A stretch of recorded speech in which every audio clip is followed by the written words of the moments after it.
Today, I want to talk about 6 things my husband did to help me heal.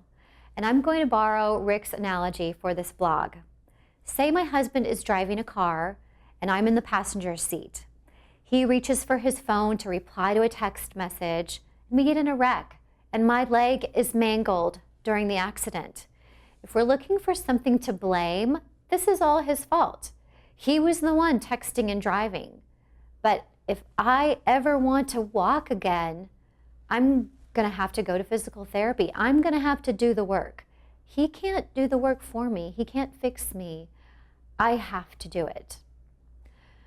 But there are definitely some things he can do to help my healing process. He could take care of the laundry. He could do the grocery shopping. He could fix dinner for me. That would be awesome. He can make my recovery easier. And in much the same way, I had to do the work of recovery after betrayal, but there were some things my husband did that helped me heal. And the first thing is he was honest. After years of hiding a secret life of porn addiction, this honesty was a big deal. I remember early in our recovery, I had flown out of state, and when I came home, I knew immediately that something wasn't right. He was just nervous and edgy, and all I could think is what happened while I was gone. It was really risky for him to be honest, but he was. As soon as we could get the boys settled and could be alone, he told me he was flipping channels late one night, and he gave in to temptation. And I was so mad. I was unpacking my suitcase, and I just wanted to throw something at him. But all I had was flip-flops and t-shirts. I'm like, that won't even hurt him. That has no impact. My husband knew his honesty was going to hurt me. But he also knew that it would be better in the end than covering it up like he had always done. Even though I was mad, even though I was hurt, somewhere deep inside, I was grateful for his honesty. I knew it wasn't easy, and I was so glad he took that risk. Number 2, he answered my questions.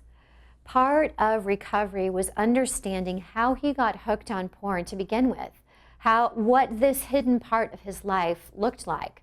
It was very uncomfortable, but he answered my questions, and then he answered more questions, and sometimes he answered the same question over and over.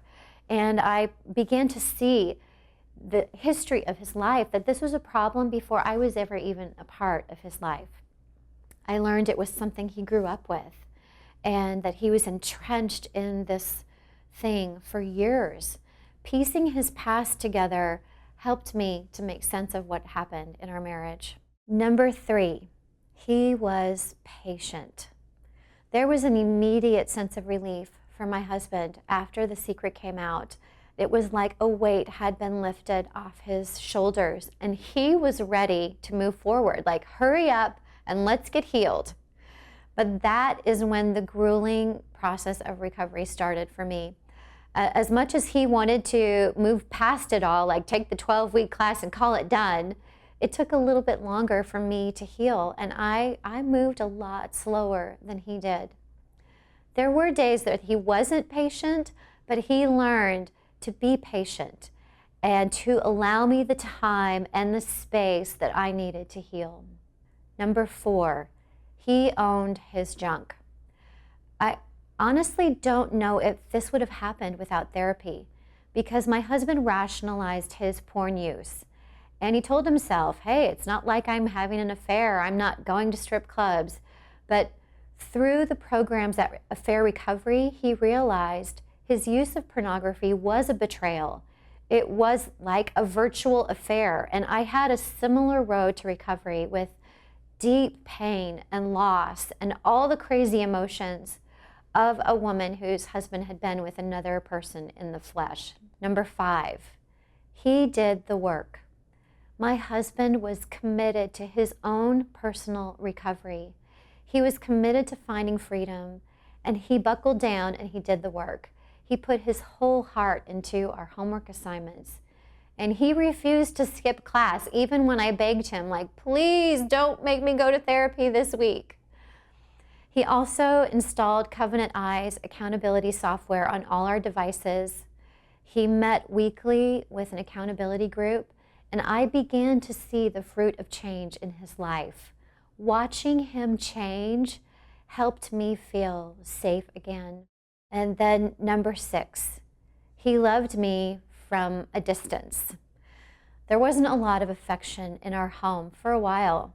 I was not easy to love, but through those difficult times, my husband continued to express his love for me, and often through letters and emails. Now, this is not to say that there were no angry exchanges between the two of us, because there were plenty of those, but they were often followed by a long email from him, apologizing, saying, I'm sorry you have to walk through this. I wish this wasn't our life right now. I think maybe he kept his distance because I was really prickly. Maybe he chose to write letters because it allowed him to just pour out his heart without snarky interruptions. But I kept those emails and I read them over and over. And when I was feeling sorry for myself or wondering, am I ever going to be able to trust him again, I read his letters. This was his heart. And I knew his heart wanted me. His heart wanted us. I plodded along in recovery slowly, and after several years, my heart was healed. My soul was restored. My husband couldn't fix me. He didn't fix me. He couldn't do the work for me, but his kindness and his support and him doing his part of the journey, all of that contributed to my healing process.